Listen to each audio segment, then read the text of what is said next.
Hello student. Welcome है आपका Aadhaar learning के ऑनलाइन प्लेटफॉर्म पे।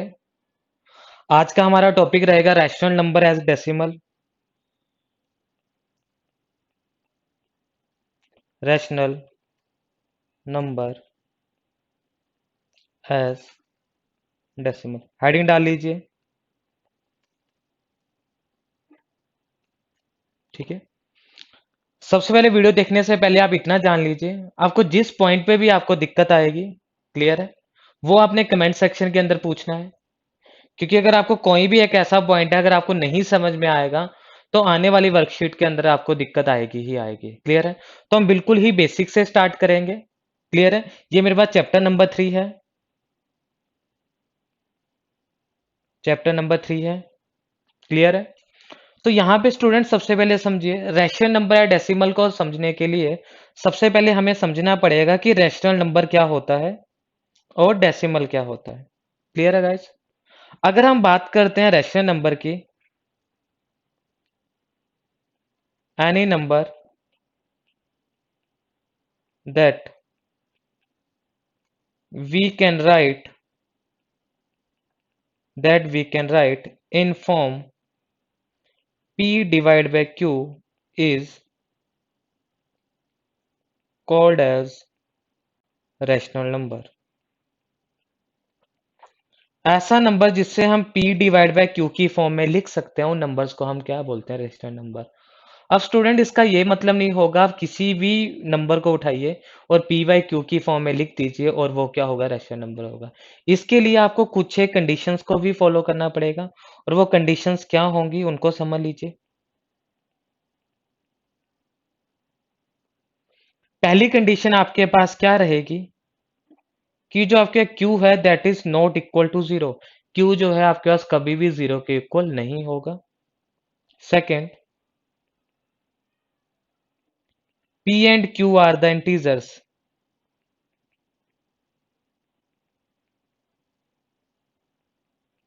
p और q क्या होंगे, आपके पास इंटीजर्स होंगे। इंटीजर्स क्या होते हैं अभी मैं आपको एक्सप्लेन करता हूँ। एंड थर्ड कंडीशन क्या होगी कि जो आपके पास p डिवाइड बाय q होगा that is in lowest form. वो किस फॉर्म में होगा जी, उसकी लोएस्ट फॉर्म में होगा और वैल्यू में होगा। इसका मतलब क्या है, फॉर एग्जांपल अगर मैं कहीं पर लिख रहा हूं 12 डिवाइड बाय 6, तो क्या ये आपके पास लोएस्ट फॉर्म में है, तो आप बोलोगे नहीं। क्यों? क्योंकि मैं इसको फर्दर डिवाइड कर सकता हूँ। यहाँ पे मैं क्या कर सकता हूँ, 1 2, तो ये मेरे पास क्या आ गया, 2 divide by 1। 2 divide by 1 is the lowest value. ये क्या है, लोएस्ट वैल्यू है। इसको मैं फर्दर जो है डिवाइड नहीं कर सकता। समझ में आ रहा है स्टूडेंट इतना? क्लियर है इतना? हाँ जी। अब ये था जी कुछ एक प्रॉपर्टी मेरी किसकी, रैशनल नंबर की। अब हम क्या देख लेते हैं कि रैशनल नंबर मेरा कितनी तरह का होता है, that is the types of rational number.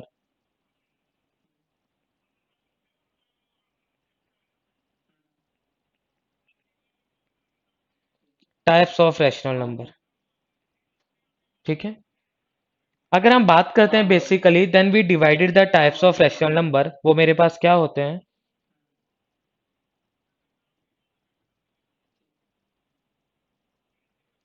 Integer और डेसिमल। दो पार्ट्स के अंदर डिवाइड करते हैं हम, इंटीजर्स के अंदर करते हैं और डेसिमल के अंदर करते हैं। इंटीजर की जब हम बात करते हैं तो इंटीजर के अंदर आपके पास क्या आ जाएगा जी, पॉजिटिव इंटीजर। सेकंड आपके पास आ जाएगा जी नेगेटिव इंटीजर। एंड थर्ड मेरे पास आ जाएगा जी जीरो इंटीजर। ठीक है। Positive integer, negative integer and the zero integer. अभी गाइस इसको समझ लीजिए। देखिए जब मैं बात करता हूँ नंबर स्केल की, थोड़ा समझना आप। ठीक है। इस चैप्टर में वो इतना जरूरी नहीं है, लेकिन एक बार अगर आपके बेसिक क्लियर होंगे, ठीक है, तो अगर हम कोई भी प्रॉब्लम करेंगे तो आपको अच्छे से समझ में आ जाएगा। तो स्टूडेंट बिल्कुल ध्यान से समझना। देखिए अगर हम बात करते हैं नंबर स्केल की, नंबर स्केल का मतलब क्या है, ऐसी स्केल जिसके ऊपर हम नंबर्स को क्या करते हैं, रिप्रेजेंट करते हैं। क्लियर है। तो मैं क्या करता हूं, जब भी मैं कोई, मान लीजिए मैंने एक लाइन ड्रॉ किया ये, तो इसके सेंटर पॉइंट पे मैं जीरो कंसीडर करता हूं। ठीक है। राइट साइड पे मेरे पास क्या आ जाएगा, 1 आ जाएगा, 2 आ जाएगा, 3 आ जाएगा, मींस पॉजिटिव वैल्यूज आ जाएंगी। और इस पे क्या आ जाएगा, -1 -2 और -3। लेफ्ट साइड पे क्या आ जाएगा मेरे पास, नेगेटिव वैल्यू हो जाएगी। क्लियर है? तो गाइस जो यहाँ पे मैंने लिखा है ना 1 2 3, ये 1 2 3 आपको क्या बोलूंगा मैं, इसे पॉजिटिव इंटीजर बोल दूंगा, पॉजिटिव इंटीजर। ठीक है? और जो यहाँ पे -1 -2 -3 है, ये मेरे पास क्या आ जाएंगे जी, नेगेटिव इंटीजर। ठीक है? एक मेरे पास होता है जी नॉन नेगेटिव इंटीजर। एक मेरे पास क्या होता है जी, non negative integer. Non negative integer का मतलब क्या होता है, अगर आप जीरो को भी इंक्लूड कर लेते हैं तो वो क्या बनता है जी, नॉन नेगेटिव इंटीजर बनता है। वो स्टूडेंट, जो नॉन नेगेटिव इंटीजर होता है उसी को ही हम क्या बोलते हैं, also known as whole number, also known as whole number. तो स्टूडेंट आपको इतना पता होना चाहिए कि होल नंबर का दूसरा नाम क्या है। होल नंबर का दूसरा नाम आपके पास क्या है जी, नॉन नेगेटिव इंटीजर। इसका दूसरा नाम क्या है जी, नॉन नेगेटिव इंटीजर। ठीक है? आई होप आपको यहाँ तक समझ में आया होगा। फिर से हम एक बार रिवाइज कर लेते हैं। देखिए हमने सबसे पहले तो क्या लिखा, रैशनल नंबर क्या है, any number that we can write in the form p divide by q is called the rational number. और रैशनल नंबर की कुछ एक कंडीशंस है, वो कंडीशंस क्या है कि जो आपके पास q है that is does not equal to zero, q जो है वो जीरो के इक्वल नहीं होना चाहिए। p and q are the integers, p and q क्या होने चाहिए, इंटीजर्स होने चाहिए। P and Q, that is a P divided by Q that is in the lowest form or value। ये क्या होगा आपके, जब भी आप किसी रेशनल नंबर को लिखोगे तो वो उसकी लोएस्ट वैल्यू होगी। मींस अगर आप 2/4 लिखते हो तो 2/4 is not a rational number. क्यों? क्योंकि 2/4 को आप फर्दर डिवाइड कर सकते हो तो वो कितना आएगा, 1/2 is a rational number. Clear है गाइस? उसके हमने पढ़ा टाइप्स ऑफ रैशनल नंबर के। रैशनल नंबर मेरे पास दो तरह के होते हैं, इंटीजर्स होते हैं, डेसिमल होते हैं। इंटीजर को मैं पॉजिटिव इंटीजर, नेगेटिव इंटीजर और जीरो इंटीजर। पॉजिटिव इंटीजर के अंदर क्या आ जाएगी जी, पॉजिटिव वैल्यू हो जाएगी 1 2 3 4 5 6 ऑफ 2 इन्फिनिटी तक जाएगा। अब नेगेटिव इंटीजर में आपके पास क्या आ जाएगा, माइनस की वैल्यूज आ जाएंगे, -1 -2 -3। लेकिन और जो एग्जाम के अंदर पूछा जाता है वो आपके पास क्या आ जाएगा जी, उसको आप समझिए। एग्जाम के अंदर आपसे आप पूछा जाता है जो ये वाला है कि नॉन नेगेटिव इंटीजर को आप, दूसरा क्या नाम है जी नॉन नेगेटिव इंटीजर का, नॉन नेगेटिव इंटीजर का जो दूसरा नाम है that is known as the whole number. Non negative integer को हम और क्या बोलते हैं जी, होल नंबर भी बोलते हैं। इस पॉइंट को आपने याद रखना है। क्लियर है स्टूडेंट? जल्दी बताइए क्लियर हुआ या नहीं हुआ, जल्दी बता दीजिए। ठीक है स्टूडेंट? आ गया इतना समझ में? अब आ जाइए जी। अब यहाँ पे दूसरा आपने क्या लिखा था, डेसिमल लिखा था। अब डेसिमल को समझ लीजिए। देखिए डेसिमल मेरे पास क्या है, मैं पहले सबसे पहले आपको एक एग्जांपल के थ्रू समझाता हूँ। मैं यहाँ पे एक नंबर लिखता हूँ दैट इज अ 457.728। क्लियर है? अगर मैं इस नंबर की बात करता हूं तो मैं क्या बोलूंगा, इस नंबर के दो पार्ट्स हैं। एक पार्ट को मैं बोलूंगा होल पार्ट, जो कि ये होगा डेसिमल से पहले। इसको मैं क्या बोलता हूं जी, होल पार्ट बोलता हूं। और डेसिमल के बाद जो होगा इसको मैं क्या बोलता हूं, फ्रैक्शन पार्ट बोलता हूं। ठीक है? तो डेसिमल सिंपल क्या करेगा, ये होल और फ्रैक्शन के पार्ट को क्या करेगा, अलग करेगा। आया समझ में? तो ये जो आपका बीच वाला पॉइंट है ना, इस पॉइंट को हम क्या बोलते हैं, डेसिमल पॉइंट बोलते हैं। इस पॉइंट को हम क्या बोलते हैं, डेसिमल पॉइंट बोलते हैं। ठीक है स्टूडेंट? तो ये थी इसकी छोटी सी इंट्रोडक्शन कि rational number as a decimal पढ़ने से पहले आपको किन किन चीजों के बारे में पता होना चाहिए। क्लियर है? अब हम स्टार्ट करते हैं अपना चैप्टर। ठीक है? तो बेसिकली इस चैप्टर के अंदर हमने पढ़ना क्या है उस पॉइंट को समझ लीजिए। यहां पे मुझे कहीं ना कहीं रैशनल नंबर को लिखना है, रैशनल नंबर को लिखना है in decimal form. Rational number को आपको किस में लिखना है, डेसिमल की फॉर्म में लिखना है। क्लियर है? अब देखिए जी वो लिखना कैसे है, ध्यान से समझिए।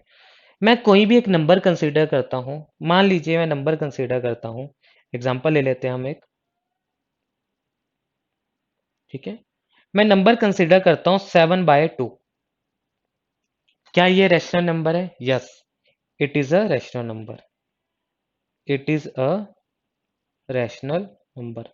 देख लीजिए आप में से अगर कोई ऐसा स्टूडेंट है ना जिसको रैशनल नंबर का एबीसी भी नहीं पता है, अगर वो भी इस वीडियो को देखेगा उसको पूरा का पूरा रैशनल नंबर अच्छे से समझ में आ जाएगा। अगर आपको डाउट है कि सर फर्स्ट और सेकंड चैप्टर तो मैंने अच्छे से नहीं किया है, तब भी कोई दिक्कत नहीं है, आपको ये चैप्टर पूरा अच्छे से समझ में आ जाएगा। तो यहाँ पे आपने लिखा 7/2। तो जब भी कभी आपने रैशनल नंबर को डेसिमल फॉर्म में लिखना है, तो पहला काम आपका क्या रहेगा? Try to make try to make denominator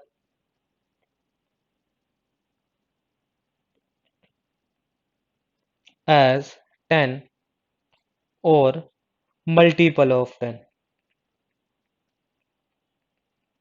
आप क्या कीजिए, आप डिनोमिनेटर को या तो 10 बनाइए या 10 का मल्टीपल बनाइए। क्यों?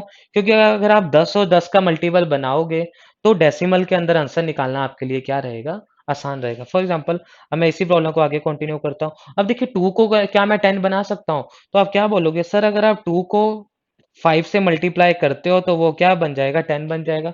और 7 को भी मल्टीप्लाई कर दीजिए 5 से, तो कितना आ जाएगा जी? 35 डिवाइड बाय 10 आ जाएगा, जो कि आपके पास कितना आ जाएगा जी? 3.5 आ जाएगा। समझ में आया स्टूडेंट? इट मीन्स 7/2 को जब आपने फ्रैक्शन की फॉर्म में लिखा या डेसिमल की फॉर्म में लिखा तो आपके पास कितना आ गया जी? 3/5 आ गया। बताइए स्टूडेंट, समझ में आया या नहीं आया? जल्दी बताइए। कमेंट करते रहिए स्टूडेंट, कमेंट करते रहोगे तो मुझे भी लगेगा कि आपको समझ में आ चुका है। क्लियर है? अब ले लेते हैं हम कोई नेक्स्ट एग्जांपल। ठीक है, अगर तो 10 बन रहा है तो बनाइए, ऐसा नहीं कि आप बनाना ही बनाना है। अगर नहीं बन रहा तो बताओ कहां से बनाओगे? तो नहीं बना पाओगे ना। तो आपने ट्राई करना है डिनोमिनेटर को 10 बनाने के लिए। और डिनोमिनेटर क्या है? अगर मैं कोई नंबर लिखता हूं, यहाँ पे देखिए, मैं लिखता हूँ 2/7, तो जो ऊपर वाली वैल्यू होगी इसे मैं न्यूमरेटर बोलता हूँ, नीचे वाली को मैं क्या बोलता हूँ? डिनोमिनेटर बोलता हूँ। अगर आपको ये भी नहीं पता है तो ये भी समझ लीजिए, ऊपर वाली वैल्यू क्या होती है आपकी? न्यूमरेटर होती है, और नीचे वाली क्या होती है जी? डिनोमिनेटर होती है। क्लियर है? अब देखिए जी, ये थोड़ा सा आपको पार्ट समझ में आया। अब मैं क्या करता हूँ, आपकी बुक में से कुछ एक एग्जांपल्स को हम स्टडी करते हैं। पहली एग्जांपल इसने दी है और इसने पूछा क्या है? एग्जांपल में इसने पूछा है, convert convert 3/4 in its decimal form. इसने क्या बोला है? 3/4 को डेसिमल फॉर्म में कन्वर्ट कीजिए। तो देख लीजिए स्टूडेंट कैसे करना है। तो मैंने क्या बोला, आप ट्राई क्या कीजिए, जो आपके पास डिनोमिनेटर है, डिनोमिनेटर को 10 बनाइए या 10 का मल्टीपल बनाइए। अब 4 को मैं कैसे नंबर से मल्टीप्लाई करूं कि ये 10 बन जाएगा?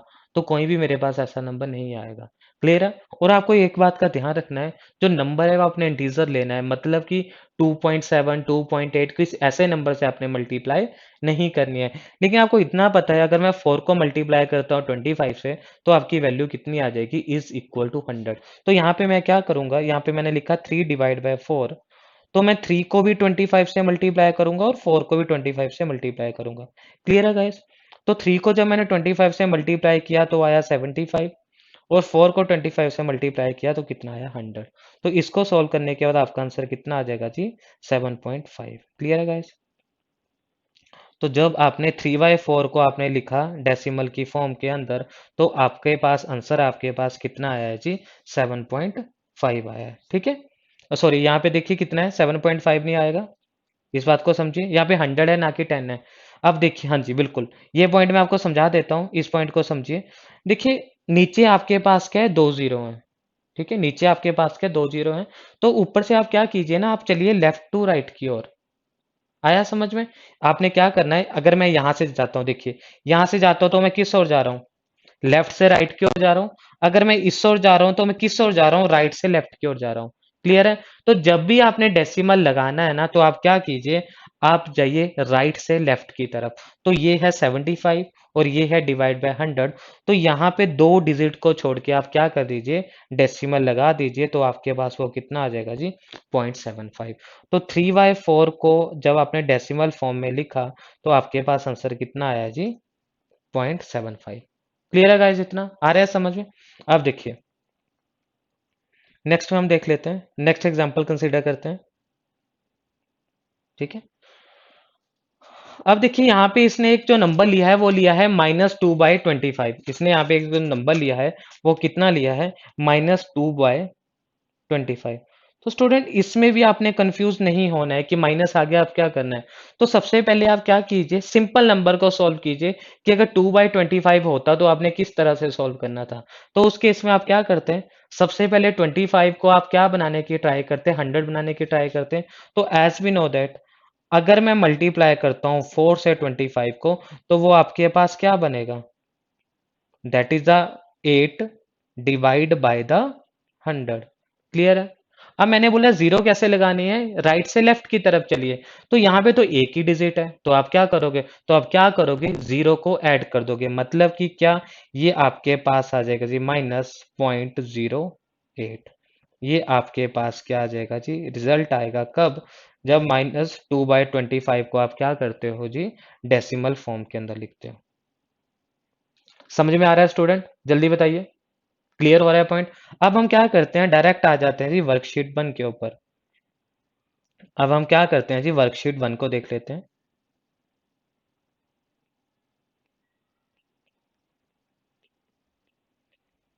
वर्कशीट 1 की कुछ एक प्रॉब्लम मैं आपको करवा देता हूँ, बाकी आप एज अ असाइनमेंट आप खुद करना। मैं वो आपको प्रॉब्लम करवा दूंगा जिसमें कि स्टूडेंट को मैक्सिमम टाइम पे डाउट आता है। क्लियर है गाइस। इसमें हम सबसे पहले तो लेके चलते हैं प्रॉब्लम नंबर 1 को, जो कि आपके पास क्या है, 9/8।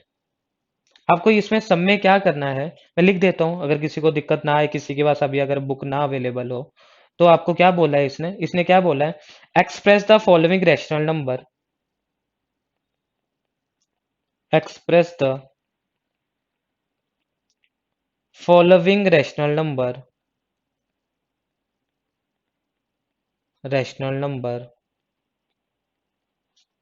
एज डेसिमल, ठीक है। रैशनल नंबर को आपने किस फॉर्म में रिप्रेजेंट करना है, डेसिमल के फॉर्म में करना है। तो आ जाइए जी, सबसे पहले मैं फर्स्ट एग्जांपल को लेता हूँ। फर्स्ट आपके पास क्या है जी, 9/8 को। तो 9/8 को आपने जो है वो डेसिमल की फॉर्म में कैसे लिखना है। तो मैंने क्या बोला स्टूडेंट कि ट्राई कीजिए डिनोमिनेटर को 10 या 10 का मल्टीपल बनाने की। अब देखिए 8 को मैं किससे मल्टीप्लाई करूं कि वो 10 बन जाए या 10 का मल्टीप्लाई बन जाए, ठीक है, 10 बन जाए या 10 का कोई मल्टीप्लाई बन जाए। तो देखिए जी, आप करेंगे, अगर मैं 15 से करता हूँ, 20 से करता हूँ, क्लियर है, तो मुझे ना वो आसानी से वो नंबर नहीं मिलेगा। तो इन केसेस के अंदर आप सिंपल क्या कीजिए, जो भी आपके पास न्यूमरेटर है उसको डिनोमिनेटर से क्या कर दीजिए, डिवाइड कर दीजिए। देख लीजिए इसको, आपने सिंपल, आपको डिवीजन तो आई होप आपको आती होगी, नहीं आती है तभी मैं बेसिक से बता देता हूँ। तो 8/1 8, कितना बचा 1, यहाँ पे लगाया डेसिमल, यहाँ पे क्या लग जाएगी 0, 8/1 8, रिमाइंडर 2, 0, 8/2 16, रिमाइंडर 4, 0, 8×5 = 40। तो आपके पास कितना आ जाएगा जी, 0। आया समझ में, मतलब कि जब आपने 9/8 को डेसिमल की फॉर्म में लिखा तो आपका आंसर कितना आया, 1.125। ठीक है स्टूडेंट, आपको लॉन्ग डिवीजन मेथड भी समझना पड़ेगा, ठीक है। अब यहाँ पे जो आपने सिंपल डिवीजन की ना, इस मेथड को मैं बोलता हूँ जी लॉन्ग डिवीजन मेथड।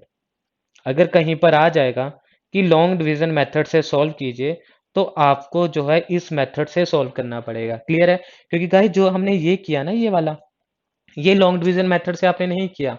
तो रैशनल नंबर को डेसिमल में बनाने के मेरे पास, मैं लॉन्ग डिवीजन से भी कर सकता हूँ, और simple by convert the denominator into 100 या 10 के मल्टीपल से भी मैं कर सकता हूँ। ठीक है स्टूडेंट, इतना आपको समझ में आया। तो ये था मेरा एग्जांपल नंबर 1।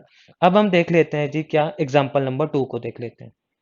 तो स्टूडेंट एग्जांपल नंबर 2 मेरे पास क्या है, 615 डिवाइड बाय 125। ठीक है, तो मैंने क्या बोला है, पहला काम तो आप ये देखिए कि आप डिनोमिनेटर के अंदर 10 बना सकते हो, 10 का कोई मल्टीपल बना सकते हो। अब ये 125 है, तो इतना भी आपको पता है, ना तो 10 बनेगा, ना तो ये आपके पास 100 बनेगा। तो कहीं ना कहीं इसको मुझे क्या बनाना पड़ेगा, 1000 बनाने की मैं कोशिश करता हूँ। तो देखिए अगर स्टूडेंट मैं 125 × 8 करता हूँ, तो 125 × 8 कितना आ जाएगा, 8×5 = 44, 8×2 = 16, 22। तो जब मैंने मल्टीप्लाई किया 125 को 8 से, तो मेरे पास आंसर कितना आ रहा है जी, 1000 आ रहा है। क्लियर है स्टूडेंट। तो मेरे पास आंसर कितना आ रहा है, 1000 आ रहा है। अब मैं सिमिलरली क्या करूंगा जी, 615 को भी मल्टीप्लाई करूंगा किससे, 8 से। 8 5 40, कितना बचा 4, 8 1 जा 8, 8 प्लस 4 12, कितना बचा 1, और 8 6 48, और 48 प्लस 1 कितना आ गया जी 49। तो आपके पास कितना आ गया जी, 4920। ठीक है। अब मैंने आपको पहले बता दिया है कि जीरो आपने कैसे लगानी है, राइट से लेफ्ट की तरफ जाना है। यहाँ पे 3 जीरो है, तो 3 डिजिट्स को छोड़ दीजिए, पहला डिजिट, दूसरा डिजिट और तीसरा डिजिट। ठीक है। तो मतलब कि यहाँ पे इसको जब आप सॉल्व करोगे तो आपका जो आंसर आएगा वो कितना आएगा जी, 4920। ठीक है स्टूडेंट। ऊपर मैंने डेसिमल लगाया, वो सिर्फ आपको समझाने के लिए लगाया है। ऐसा मत समझना कि यहाँ पे भी डेसिमल है। इसे मैं क्या करता हूँ, इरेज कर देता हूँ यहाँ से। ठीक है। तो ये आपके पास क्या आ जाएगा, ये आ जाएगा। ठीक है स्टूडेंट। तो इसको सोल्व करके आपके पास कितना आ रहा है जी, 4920 आ रहा है। क्लियर है। इसी तरह से आप थर्ड प्रॉब्लम भी कर लोगे। थर्ड में आपके पास 3/4 है, तो 4 को अगर आपने 100 बनाना है, तो आई थिंक मैंने ऊपर आपको 4 वाली प्रॉब्लम करवाई है। 4 को जब अगर आपने करवाना होता है तो आप क्या करते हो जी, 25 से मल्टीप्लाई करते हो। सेम यही प्रॉब्लम है, लेकिन यहाँ पे क्या है, मैंने प्लस में लिया है, यहाँ पे माइनस में। तो इसका आंसर कितना आ जाएगा जी, -0.75 आ जाएगा।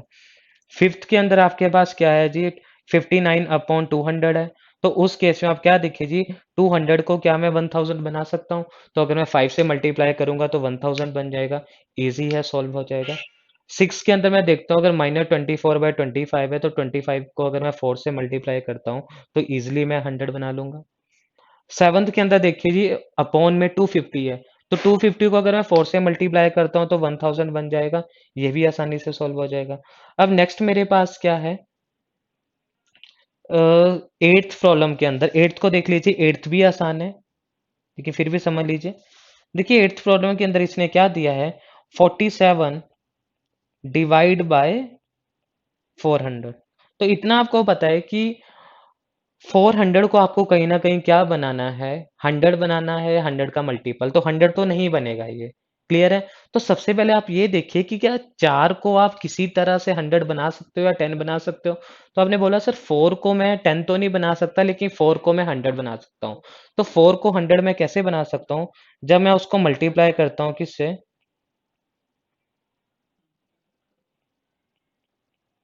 25 से। ठीक है। तो मैंने क्या कर दिया, 25 से मल्टीप्लाई कर दिया।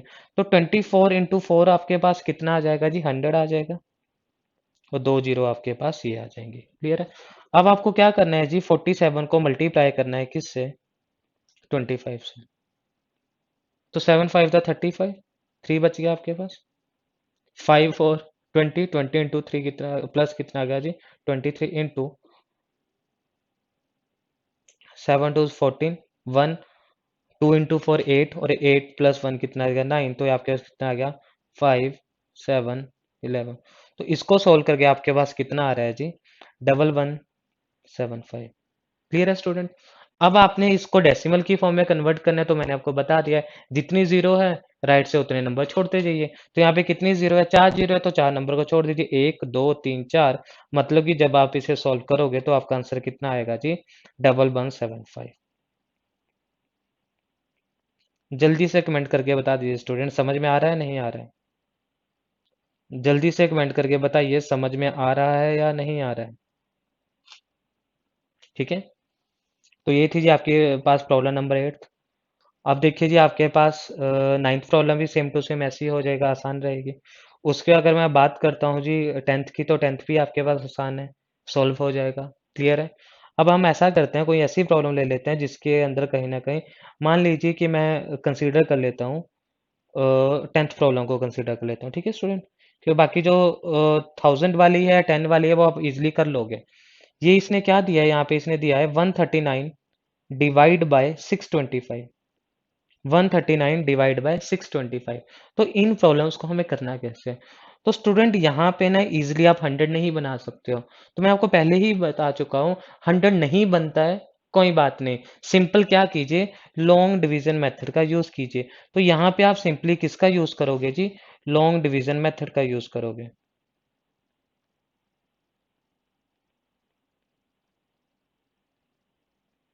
अब देखिए यहाँ पे लॉन्ग डिवीजन मेथड से आप क्या करोगे, यहाँ पे देख लीजिए आपके पास कितना है जी, 139 है ना।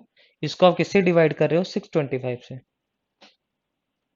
अगर आपको नहीं पता है तो यहाँ पे भी ये भी जान लीजिए, जब भी मैं डिवाइड करता हूँ तो ये मेरे पास क्या होगा, ये डिविडेंड होगा जिसको मैं डिवाइड करता हूँ, जिससे मैं डिवाइड करवाता हूँ उसे मैं डिविजर बोलता हूँ।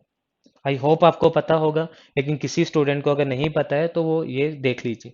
और यहाँ पे जो आपका आंसर आता है उसे आप क्या बोलते हो जी, क्वोशिएंट बोलते हो। और जो डिवाइड करने के बाद आपके पास टर्म बचती है उसे आप क्या बोलते हो, रिमाइंडर बोल देते हो। समझ में आ रहा है स्टूडेंट। अब क्या कीजिए, आपके पास ये आ गया जी इतना, तो इसे भी तो आप देख लेना, किसी को नहीं अगर आता हो तो यहाँ से देख सकता है वो। ठीक है, आ जाइए जी। अब देखिए 139 625 से डिवाइड तो नहीं होगा, तो मैं क्या करता हूँ, यहाँ पे लगाता हूँ पॉइंट और यहाँ पे क्या लगा देता हूँ जी, जीरो।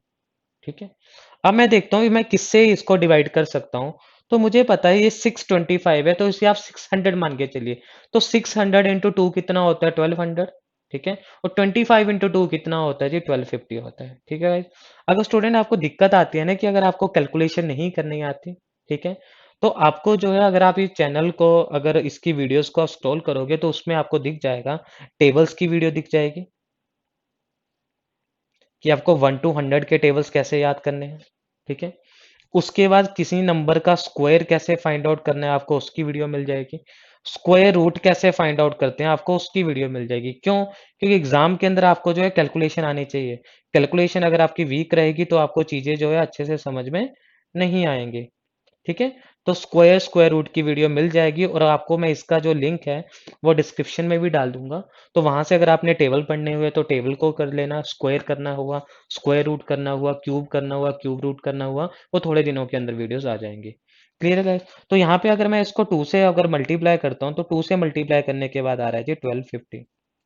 ठीक है, इतना 0 4। ठीक है, और ये आपके पास कितना आ जाएगा जी, 140 आ जाएगा। क्लियर है स्टूडेंट। अब मैं क्या करता हूँ स्टूडेंट, इसको फर्दर मैं डिवाइड करता हूँ, किससे करूंगा, अब इससे तो नहीं होगा तो मैं यहाँ पे एक जीरो लगा देता हूँ। अब आपको पता 1400 और 1390 आसपास है, तो इसको भी अगर यहाँ से मैं 2 से मल्टीप्लाई करता हूँ तो आपके पास कितना आ जाएगा जी, 1250 आ जाएगा। और यहाँ पे कितना बचा जी, 150 बचा, इंटू ये आ गया आपके पास 1500। अब देखिए क्या 1500 आ सकता है इसमें से या नहीं आ सकता है। ठीक है, इसमें समझिए क्या 1500 इसमें से आ सकता है या नहीं आ सकता है। तो अब समझिए, इसको अगर मैं करता हूं यहाँ पर, ये कितना है, 0 5। ठीक है, तो यहाँ पे देखिए मैं फिर से 2 से अगर करूंगा, तो 2 से करने के बाद मेरे पास क्या आ रहा है जी, 1250 आ रहा है। और रिमेनिंग आपके पास कितना बचेगा जी, 250 बचेगा। एक और जीरो ऐड कर देंगे। अब क्या देखिए, क्या मैं ऐसे नंबर से मल्टीप्लाई करता हूँ कि आपके पास 2500 आ जाए, जल्दी बताइए स्टूडेंट। क्या मैं किसी ऐसे नंबर से इसे मल्टीप्लाई करूँ कि मेरे पास 2500 आ जाए। तो आप यहाँ पे बोलोगे सर, अगर मैं 625 को 4 से मल्टीप्लाई करता हूँ तो मेरे पास कितना आ जाएगा, 5 4 20 2, 4 2 8 2 0 1, 6 4 25 1 2500। तो जब मैंने इसको 4 से मल्टीप्लाई किया तो मेरा आंसर कितना आ गया जी, 2500। और ये क्या बच गया, जीरो बच गया।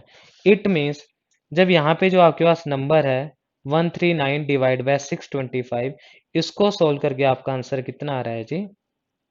ठीक है स्टूडेंट, बताइए कमेंट करके, किसी को अगर कोई दिक्कत आ रही होगी, किसी स्टूडेंट को अगर नहीं समझ में आ रहा होगा।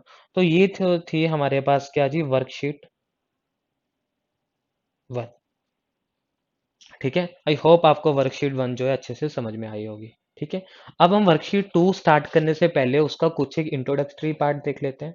ठीक है, अब इसने क्या बोला है, वर्कशीट खत्म होने के बाद इसने लिखा है conversion of rational number into decimal by long division method. लेकिन स्टूडेंट, मैं आपको पहले ही बता चुका हूं कि लॉन्ग डिवीजन मेथड क्या होता है। मैं आपको पहले ही बता चुका हूं कि लॉन्ग डिवीजन मेथड क्या होता है। जब आप रैशनल नंबर को सिंपल डिवीजन करके सॉल्व करते हैं तो उसको मैं क्या बोलता हूँ, लॉन्ग डिवीजन मेथड। ये देखिए, ये मैंने लॉन्ग डिवीजन मेथड से ही तो सॉल्व किया है। तो यहाँ पर मैं टाइम वेस्ट नहीं करूंगा कि आपको मैं फिर से लॉन्ग डिवीजन मेथड करवाऊँ। ठीक है। तो मैं डायरेक्ट आ रहा हूं कि मेरे पास डेसिमल कितनी तरह के होते हैं। अब जो हेडिंग डाल लीजिए डेसिमल। ठीक है। डेसिमल की इंट्रोडक्टरी पार्ट में आपको अभी करवा दूंगा, क्लियर है। बाकी इसकी जो वर्कशीट सेकंड होगी वो हम नेक्स्ट वीडियो के अंदर पढ़ेंगे, क्लियर है। अब देखिए डेसिमल की जब मैं बात करता हूं तो basically we divided the decimal into 3 parts. Decimal को हम 3 हिस्सों में डिवाइड करते हैं। एक को मैं बोलता हूं जी टर्मिनेटिंग डेसिमल, टर्मिनेटिंग डेसिमल। एक को मैं बोलता हूं जी non terminating, non terminating but recurring, non terminating but recurring. Recurring का मतलब होता है रिपीटिंग। तो कई बुक्स के अंदर आपको रिपीटिंग और रिकरिंग दोनों तरह के मिलेंगे, तो इसमें कंफ्यूजन नहीं होना है। रिकरिंग का मतलब क्या होगा, रिपीट, मतलब जो आपका नंबर क्या होता जाएगा, रिपीट होता जाएगा। और थर्ड मेरे पास आ जाता है जी non recurring, sorry non terminating, non terminating and non recurring. Third मेरे पास क्या आ जाएगा जी non terminating and non recurring. सबसे पहला पॉइंट जो आपने याद रखना है, ये जो non terminating and non recurring है ना, ये हम पढ़ते हैं in case of irrational number. ये हम पढ़ते हैं जी जब आपके पास इर्रेशनल नंबर होंगे। लेकिन आपके चैप्टर का नाम तो रेशनल नंबर है। तो इस चैप्टर के अंदर जो हम डेसिमल पढ़ेंगे वो हम पहला तो टर्मिनेटिंग वाला पढ़ेंगे, दूसरा non terminating but recurring type का पढ़ेंगे। क्लियर है स्टूडेंट इतना। अब देखिए टर्मिनेटिंग का मतलब क्या है। टर्मिनेटिंग डेसिमल का मतलब क्या है, मेरे पास कुछ एक ऐसे नंबर होंगे वो डेसिमल के ना कुछ पॉइंट के बाद सॉल्व हो जाएंगे। ऐसे नंबर होंगे दो डेसिमल के कुछ एक पॉइंट के बाद सॉल्व हो जाएंगे। बुक के अंदर अगर देखते हैं उन्होंने क्या लिखा है, every rational number can be represented in the form of decimal by using long division method. The representation can be either terminating or non-terminating but repeating। और मैंने आपको बोल दिया रिपीटिंग और रिकरिंग का मतलब क्या होता है, सेम होता है। अब आप बोलोगे सर बुक में तो इन्होंने दो ही बताए हैं। तो बच्चे यहाँ पे अगर आप पहली लाइन पढ़ोगे इसने क्या बोला है, एवरी रैशनल नंबर। तो मैंने जो बोला थर्ड तो है वो किस लिए वैलिड है, फॉर इरेशनल नंबर के लिए। तो टोटल डेसिमल 3 तरह के होते हैं, लेकिन रैशनल नंबर के केस में वो कितनी तरह के होंगे, सिर्फ और सिर्फ दो ही तरह के होंगे, या तो टर्मिनेटिंग होंगे या तो नॉन टर्मिनेटिंग बट रिकरिंग होंगे। इतना समझ में आ रहा है। अब यहाँ पे देखिए इसने टर्मिनेटिंग डेसिमल की क्या डेफिनेशन बोली है, we get zero as the remainder and the quotient has a finite number of decimal places. तो जो यहाँ पे मैंने ये वाली वैल्यू बोली है ना, ये वाली, इसको देख लीजिए, ये इसको तो मैंने क्या बोला है, क्वोशिएंट बोला है। इसने क्या बोला है, अगर क्वोशिएंट की आपके पास क्या आ रही है जी, डेफिनेट वैल्यू आ रही है, मतलब कि उसके बाद एक खत्म हो जा रहा है, तो उन नंबर्स को मैं क्या बोलता हूं जी, आपके पास टर्मिनेटिंग नंबर बोलता हूं। क्लियर है। ठीक है। नहीं समझ में आ रहा है स्टूडेंट, तो हम क्या करते हैं कि एक एग्जांपल लेते हैं और एग्जांपल से समझने की कोशिश करते हैं। तो यहाँ पे मैंने एक एग्जांपल ले लिया, मैंने 1/3 एग्जांपल ले लिया, सॉरी 1/3 तो दूसरा हो जाएगा। मैं ऐसा करता हूँ यहाँ पे एक एग्जांपल ले लेता हूँ, कौन सा मैं ले लेता हूँ जी, 7/20 एग्जांपल ले लेता हूँ, ये है मेरे पास। तो इसको मुझे लॉन्ग डिवीजन मेथड से सॉल्व करना है। तो मैं क्या करता हूँ, यहाँ पे लिखता हूँ 7 और यहाँ पे लिखता हूँ 20। ठीक है। और 20 जो है वो 7 को डिवाइड तो नहीं करेगा, तो मतलब ये नंबर तो बड़ा होना चाहिए। तो मैं क्या करता हूँ, यहाँ पे लगाता हूँ पॉइंट और मैं यहाँ पे लगा देता हूँ 0। तो हमें पता है 20 × 3 को अगर आप मल्टीप्लाई करोगे तो आपको कितना देगा जी, वो 60 देगा। रिमाइंडर कितना आएगा आपके पास, 10 आएगा। क्लियर है गाइस इतना। अब देखिए यहाँ पे आप लगाओगे 0, तो 20 × 5 कितना होगा जी, 100 होगा। तो रिमाइंडर आपके पास कितना आ जाएगा जी, 0। तो यहाँ पे आपने क्या देखा, ये जो है क्वेश्चन जो है दो डेसिमल के बाद क्या हो जा रहा है, पूरा का पूरा सॉल्व हो जा रहा है। तो ऐसे नंबर जो पूरे के पूरे सॉल्व हो जाएं कुछ डेसिमल के बाद, तो उन नंबर्स को हम क्या बोलते हैं जी, टर्मिनेटिंग डेसिमल बोलते हैं। तो ये आपके पास क्या होगा जी, ये आपके पास एग्जांपल हुआ किसका, टर्मिनेटिंग डेसिमल का। जल्दी बताइए स्टूडेंट, ये समझ में आया आपको या नहीं आया, जल्दी से कमेंट कर दीजिए। यहाँ पे समझ में आया। अब हम देख लेते हैं। अब देखिए, अगर नेक्स्ट में देखता हूं तो नेक्स्ट में एक एग्जांपल ले लेता हूं। फॉर एग्जांपल मैं ले लेता हूं 2/7 की। एक एग्जांपल मैं ले लेता हूँ किसकी, 2/,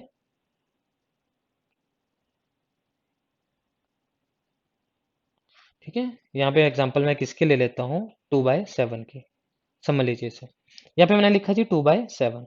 इस केस का मतलब क्या है कि मैं 2 को डिवाइड करूंगा, किससे डिवाइड करूंगा, 7 से डिवाइड करूंगा। अब 2 7 से डिवाइड तो नहीं होगा, तो मैं क्या करूंगा, यहाँ पे 0 ऐड करूंगा और यहाँ पे पॉइंट लगा दूंगा।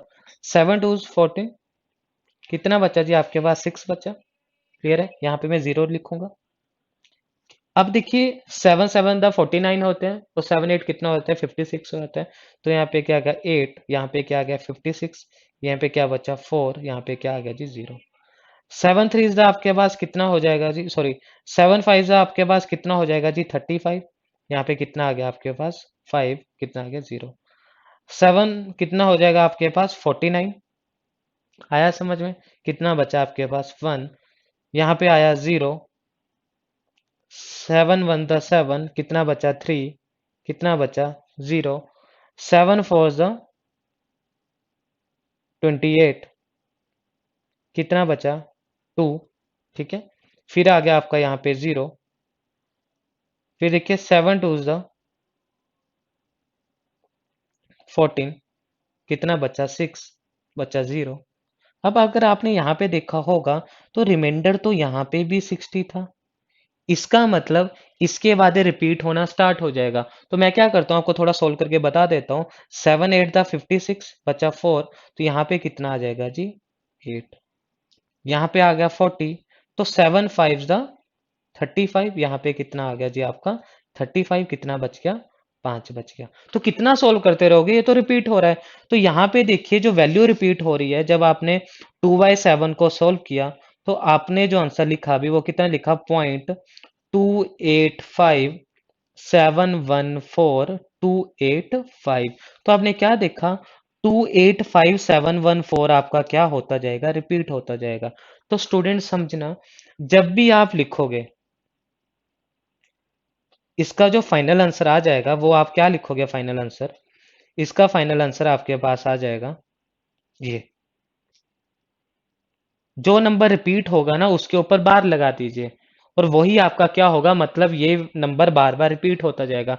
मतलब कि अगर मैं इसे आगे लिखूंगा ना, आगे मैं इसको कैसे लिख पाऊंगा, अगर मुझे इसे आगे लिखना है तो आगे मैं इसे कैसे लिखूंगा, 2/7 इज इक्वल टू 0.285714, 285714, 285714, ऐसे चलता रहेगा। तो मैं कितने तक लिखूंगा, तो इसको लिखने के लिए मैं क्या कर देता हूं, बार लगा देता हूं। और यही आपके पास कहलाता है नॉन टर्मिनेटिंग, खत्म भी नहीं हो रहा है, non terminating but repeating. Repeating बोल लीजिए या रिकरिंग बोल दीजिए। तो ये मैंने आपको एग्जांपल बता दी दोनों की, किसकी जी, टर्मिनेटिंग डेसिमल की क्या होगी और नॉन टर्मिनेटिंग बट रिकरिंग की क्या होगी। क्लियर है गाइस। अगर आप में से किसी को इच्छा है कि सर नॉन टर्मिनेटिंग और नॉन रिकरिंग क्या होते हैं, देखिए जब भी मैं कभी रूट की वैल्यूज लेता हूँ, जैसे मैंने √2 ले लिया, √3 ले लिया, इसको जब भी आप सॉल्व करोगे तो आपको हमेशा वो क्या मिलेगा जी, non terminating and non recurring ही मिलेगा। क्लियर है स्टूडेंट, ठीक है। तो इस लेक्चर को मैं यहीं पर ही ओवर करता हूँ। नेक्स्ट लेक्चर के अंदर हम पढ़ेंगे अबाउट द वर्कशीट 2 के बारे में पढ़ेंगे। क्लियर है, नेक्स्ट लेक्चर के अंदर हम पढ़ेंगे वर्कशीट 2 के बारे में। ठीक है, नेक्स्ट के अंदर हमारे पास क्या आ जाएगा, वर्कशीट 2 का आ जाएगा। अगर आपको यहाँ पे कोई भी डाउट आ रहा है, कोई अगर आपको पॉइंट नहीं समझ में आ रहा है, तो आप कमेंट करके पूछ सकते हो, बता दीजिए। ठीक है, तो आपने क्या करना है, सबसे पहले तो नेक्स्ट वीडियो से पहले आपने असाइनमेंट पे, मतलब कि जो आपने खुद अटेम्प्ट करना है, वो आपने क्या करना है, जितनी भी रिमेनिंग प्रॉब्लम्स है, जितनी भी रिमेनिंग प्रॉब्लम्स है वर्कशीट 1 की, वो आपने अटेम्प्ट करनी है। ठीक है, और दूसरा, आपने ना वर्कशीट 2 को सॉल्व करने की कोशिश करनी है खुद से। क्यों, क्योंकि मैंने उसके बेसिक आपको बता दिए हैं, बेसिक मैंने आपको बता दिए हैं कि इनको हमने कहीं ना कहीं कुछ किस तरह से सॉल्व करना है। ठीक है, और आगे हम फैक्टर की फॉर्म में भी पढ़ेंगे। ठीक है, कहीं ज्यादा ना हो जाए लेक्चर की आपको समझ में ना आए, इसलिए लेक्चर को मैं क्या कर रहा हूँ, यहीं पर ही ओवर कर रहा हूँ। ठीक है, अगर आपको वीडियो समझ में आ रहा है, लेक्चर समझ में आ रहा है, तो वीडियो को आप लाइक कर दीजिए, वीडियो को शेयर कर दीजिए, चैनल को सब्सक्राइब कर दीजिए। क्लियर है? और भी अगर स्टूडेंट है जिनको इस वीडियो की ज़रूरत है, उन तक इन वीडियो को ज़रूर पहुँचाइए। ठीक है? तो लेक्चर को मैं यहीं पर ही ओवर करता हूँ। जल्दी मिलता हूँ इसके सेकंड पार्ट के साथ। Good bye.